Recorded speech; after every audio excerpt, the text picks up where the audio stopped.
Hello everyone. सो दोस्तों, आज की इस वीडियो में हम लोग बात करने वाले हैं 5 most important case laws for the Indian contract act 1872। जितने भी students LLB, CA, CS, CMA या फिर कोई भी और लॉ रिलेटेड कोर्स कर रहे हैं, उन सभी के लिए बहुत ही ज़्यादा इंपॉर्टेंट है एग्जाम पर्सपेक्टिव से।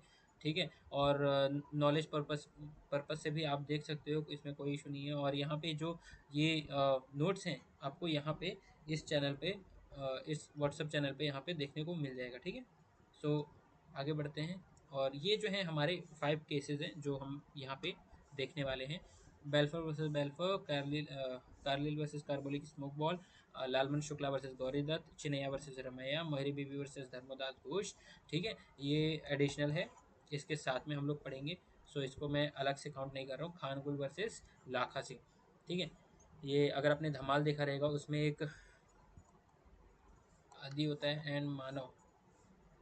ठीक है। सो इनको हम एक यूनिट काउंट करते हैं। ठीक है। सो नेक्स्ट आगे बढ़ते हैं। बेल्फर वर्सेस बेल्फर। सो आपके अंडरस्टैंडिंग के लिए मैं आपको बता देता हूँ। ये जो केस है हस्बैंड एंड वाइफ के बीच में हुआ था, एंड मिस्टर एंड मिसेस बेल्फर जो हैं हस्बैंड एंड वाइफ थे। सो ये लोग जो है सिलोन में रहते थे। सिलोन बोले तो श्रीलंका। ठीक है। 1990s का है, मतलब ब्रिटिश के एरा का है। तो सिलोन में रहते थे, एंड उसके बाद ये दोनों जो है इंग्लैंड जाते हैं। एंड इंग्लैंड में जो उनकी वाइफ थी, ठीक है, वाइफ जो है वो मिसेस बेल्फर जो है वो बीमार पड़ जाती है, मतलब हेल्थ रीज़न की वजह से वो वापस जो है यहाँ पे आ नहीं पाती है सिलोन में। ठीक है। वो इंग्लैंड में रुक जाती है। और उस मिस्टर वेल्फर जो है उनसे एग्रीमेंट करते हैं कि उनको जो 30 पाउंड्स है पर महीने सेंड करते रहेंगे। ठीक है। और उसके बाद जो है वो इंग्लैंड में रुक जाती है, और मिस्टर बेल्फर जो है वापस श्रीलंका जाते हैं, मतलब शिलोन वापस आ जाते हैं।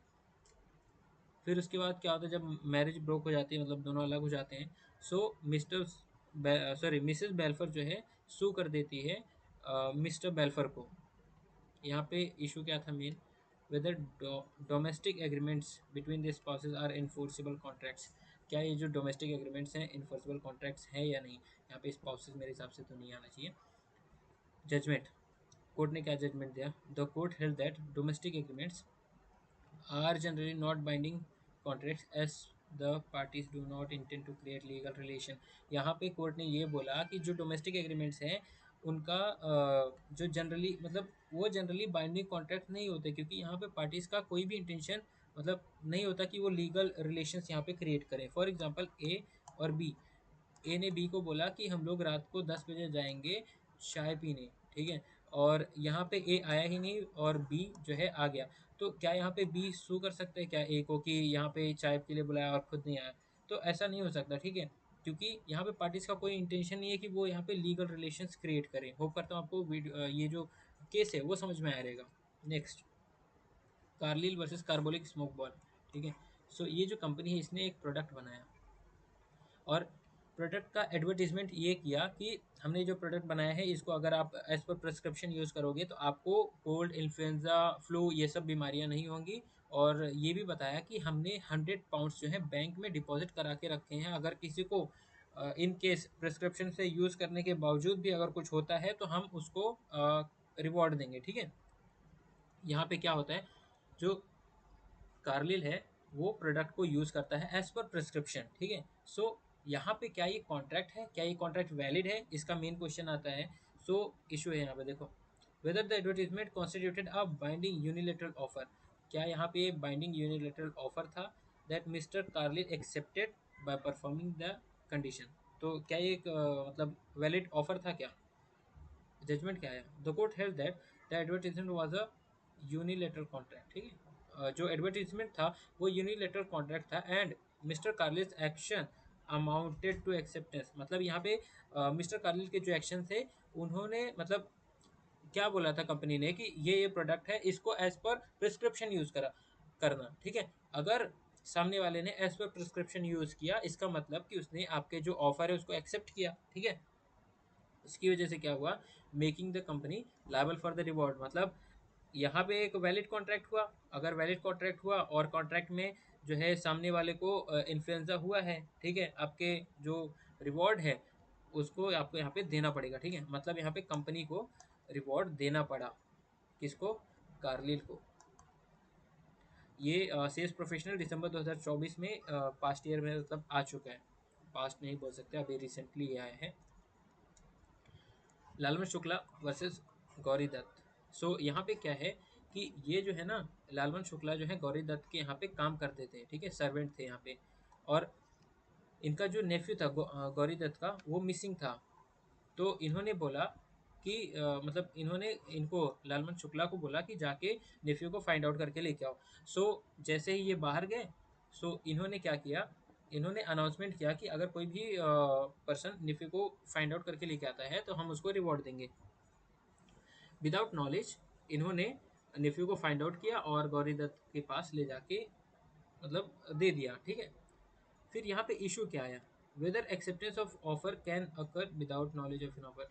सो यहाँ पे क्या हुआ, जब इनको नॉलेज हुआ कि भाई ऐसा तो इन्होंने ऑफर दिया था रिवॉर्ड के लिए, सो ये रिवॉर्ड मुझे मिलना चाहिए, इन्होंने सू कर दिया इनके ऊपर। मतलब इनको इन्होंने बोला कि आप मुझे दो करके रिवॉर्ड, बट इन्होंने शायद मना किया रहेगा, फिर उसके बाद ये केस चालू हुआ, ठीक है।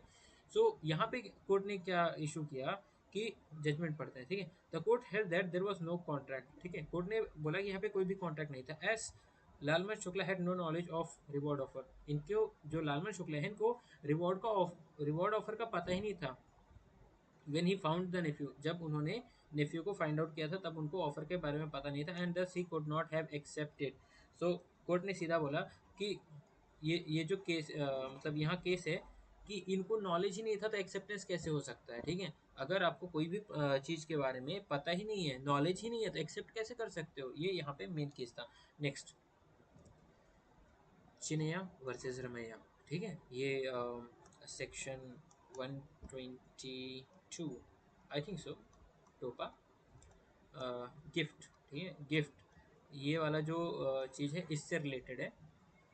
और इसमें एक और कॉन्सेप्ट है, ठीक है। वनरस गिफ्ट क्या बोलता है मालूम है, अगर आपको किसी ने कोई गिफ्ट दिया, फॉर एग्जांपल आपको मोदी जी ने जोमेटो के शेयर्स दिए, जोमेटो के शेयर्स 2000 दे दिए, ठीक है। और मोदी जी ने ये भी बोला कि आपको यहाँ पे 500 रुपीज़ भी पे करना पड़ेगा, ठीक है। एक ही गिफ्ट में, हाँ, ये दोनों एक गिफ्ट के पार्ट हैं। तो ऐसा नहीं हो सकता कि आप सिर्फ जोमेटो के जो शेयर्स हैं इसको एक्सेप्ट कर लो और जो पेमेंट है 500 रुपये का वो मना कर दो, ठीक है। सो यहाँ पे वनरस गिफ्ट का जो कॉन्सेप्ट है ये बोलता है कि आपको कोई गिफ्ट दिया है, उसमें अगर दो दो कंपोनेंट्स है, ठीक है, दो या फिर दो से ज़्यादा कंपोनेंट्स है, या तो आप पूरा ही एक्सेप्ट कर लो या तो एक भी एक्सेप्ट मत करो, ठीक है। सेम यहाँ पे भी थोड़ा बहुत उससे रिलेटेड ही है, ठीक है। यहाँ पे a woman gifted her property to her daughter with condition that daughter would pay an annuity to the woman's sister. The daughter accepted the property but did not pay the annuity. यहाँ पे gift से related आया, ठीक है। सो यहाँ पे women हम लिख देते हैं, वुमेन, सॉरी वुमेन, यहाँ पे वुमेन ने डॉटर, जो है डॉटर, डॉटर, और ये उसकी सिस्टर, सिस्टर, ठीक है, ये इनकी सिस्टर है, ये डॉटर है। इन्होंने गिफ्ट दिया, गिफ्ट में एक में प्रॉपर्टी है, दूसरे में है पेमेंट, पेमेंट ऑफ एनविटी, ठीक है। अरे यार, ठीक है, पेमेंट ऑफ एनविटी है। तो डॉटर ने क्या किया, प्रॉपर्टी ले ली, पेमेंट नहीं किया। सो यहाँ पे केस क्या आता है, इशू क्या है, whether a third party can sue. क्या यहाँ पे प्रिविटी ऑफ कॉन्ट्रैक्ट होता है कि मतलब थर्ड पार्टी, लोगों के बीच में लफड़ा है तो तीसरा पर्सन बीच में नहीं घुस सकता, यहाँ पे ये है। तो यहाँ पे इशू क्या था, whether a third party can sue based on the contract made for their benefit. यहाँ पे इनके बेनिफिट के लिए बनाया गया था ना, क्योंकि एनविटी इनको मिलने वाला था। Where they did not provide the consideration, इन्होंने कंसिडरेशन भी प्रोवाइड नहीं किया था, ये तो इनकी सिस्टर ने प्रोवाइड किया था, लेकिन बेनिफिट इनको तो मिलने वाला था ना, ठीक है। जजमेंट, यहाँ पे जजमेंट क्या है, the court held that the condition sorry consideration furnished by the donor was sufficient, जो इन्होंने प्रॉपर्टी दी वो सफिशियंट था, and the sister could enforce the promise, और जो ये चिन्हैया है वो इनको मतलब रमैया को इन्फोर्स करवा सकते हैं कि भाई जो एनविटी है वो पे करो। Establishing that consideration can be provided by third party, इनके लिए जो बेनिफिट वाला चीज़ है वो थर्ड पार्टी, मतलब ये जो है इन्होंने प्रोवाइड किया ना, तो यही लिखा है यहाँ पे। फिर थोड़ा इसको रफ कर देता हूँ। ये वाला क्वेश्चन जो है सीएस प्रोफेशनल जून 2024 में सेम इससे रिलेटेड क्वेश्चन पूछा गया था, ठीक है। आगे बढ़ते हैं। ये यहाँ पे माइनर से रिलेटेड क्वेश्चन है, ठीक है। ये माइनर से रिलेटेड अगर आप कॉन्ट्रैक्ट करते हो, क्या ये वैलिड रहेगा, वॉइड रहेगा, ये यही सब है, इसमें ज़्यादा कुछ नहीं है। मोहिनी बीबी वर्सेस धर्मदास घोष, ये क्या है, ये अपना भाई माइनर है, ठीक है, माइनर है। और यहाँ पे क्या, ये जो है facts, Dharmodas Ghosh a minor mortgage his property to Brahmodutt. यहाँ पे ब्रह्मोदत्त लिखा है, यहाँ पे मोहिनी बीबी क्यों लिखा है? मैं आपको बता देता हूँ। ये जो है ब्रह्मोदत्त जो है मोहिनी बीबी के हस्बैंड है, ठीक है, हस्बैंड है ये। और जब ये केस चल रहा था हायर कोर्ट में, जब ये केस गया था, तो ब्रह्मोदत्त जो है ऑफ हो गए थे, ठीक है। आपको कोर्ट का पता ही है कितना साल लग जाता है। Through his advocate Kedar mortgage was challenge on the ground of minor, ठीक है। मोर्टगेज जो है चैलेंज किया गया था कि ये जो है माइनर है, इनकम्पिटेंट है, तो ये कॉन्ट्रैक्ट हो ही नहीं सकता।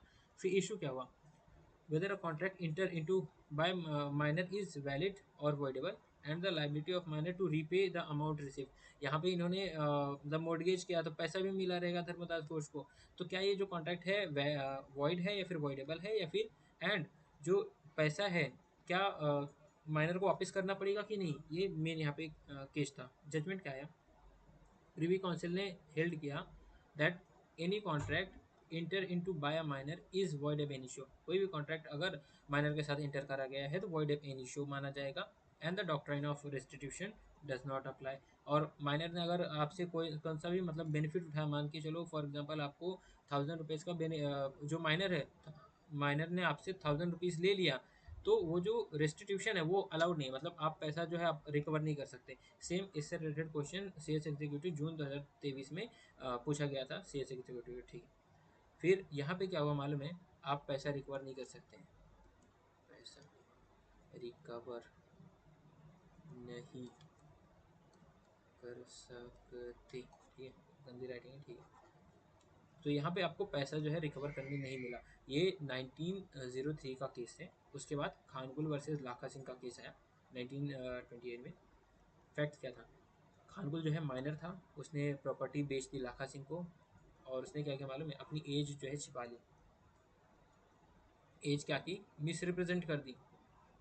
मान के चलो 17-18 का रहेगा, उसने बोल दिया 20-21 साल, ठीक है, या फिर उससे ज़्यादा बोल दिया। तो लाखा सिंह ने क्या किया, Lakha Singh sought repayment when the property was not delivered.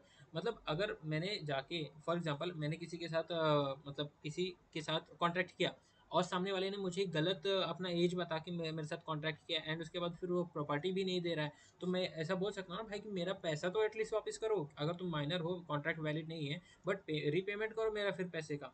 यहाँ पे इशू क्या था, आप पढ़ देते हैं। Whether the doctrine of estoppel applies to minors and whether restitution is enforceable. Estoppel मतलब होता है कि मतलब उसको रोक सकते हैं ना कि भाई मतलब प्रॉपर्टी डैमेज ना करे, फिर वैसा कुछ, ठीक है। यहाँ पे और रेस्टिट्यूशन मतलब कि अगर उसने हमसे बेनिफिट गेन किया है तो हम बेनिफिट वापस ले सकते हैं अपना। तो यहाँ पे जजमेंट क्या दिया, Lahore high court held that estoppel does not apply, ठीक है। यहाँ पे आप स्टॉपल अप्लाई नहीं कर सकते माइनर्स पे, but the court exercise equitable jurisdiction to compel the repayment to prevent unjust enriched, ठीक है। यहाँ पे कोर्ट ने क्या बोला कि जो इक्विटेबल जुरिस्डिक्शन है उसको कंप्लाई करने के लिए हम जो है रीपेमेंट के लिए बोल सकते हैं, ठीक है। इतना सा ही केस था। These cases collectively illustrated various facets of contract law, including enforceability, the need of consultation, and the impact of minority on the contractual obligation. Simple मैं आपको मोहरी बीबी और धर्मदास घोष को बताऊं, तो धर्मदास घोष में ये बोला गया कि अगर आपके अपने माइनर के साथ कोई भी कॉन्ट्रैक्ट किया तो वो वॉइड एब इनिशियो, मतलब स्टार्टिंग से ही इनवैलिड है, मतलब वॉइड है। एंड डॉक्ट्रिन ऑफ रेस्टिट्यूशन भी नहीं मिलेगा आपको, अगर सामने सामने वाले ने माइनर ने अगर आपसे 10,000 का बेनिफिट ले लिया तो आप वो वापस भी नहीं ले सकते, ऐसा बोला गया था धर्मदास घोष वाले केस में।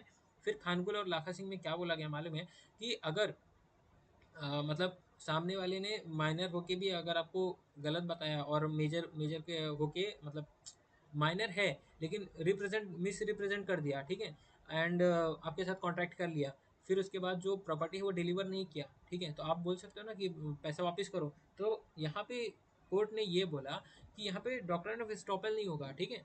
मतलब आप जो है बोलते हो कि नहीं मेरे को प्रॉपर्टी चाहिए, मैंने प्रॉपर्टी खरीद लिया ये वो, तो आपको प्रॉपर्टी तो नहीं मिलेगा, लेकिन आपको जो पैसा है वो हम वापस करवा सकते हैं, ठीक है? सो इससे रिलेटेड ना आपको स्पेसिफिक रिलीफ एक्ट में आपको प्रोविजंस देखने मिल जाते हैं कि आप अगर मतलब इस तरीके से हुआ है तो आप जो पैसा है वो वापस कैसे करवा सकते हो, ठीक है? सो या इसका जो पोर्शन है इस मतलब स्पेसिफिक रिलीफ एक्ट में आप इसको लेके जा सकते हो। यहाँ पे तो इनवैलिड है, माइनर के साथ कोई कॉन्ट्रैक्ट ही नहीं हो सकता, तो इंडियन कॉन्ट्रैक्ट के अंदर इस तरीके के जो केसेस हैं वो जा ही नहीं सकते।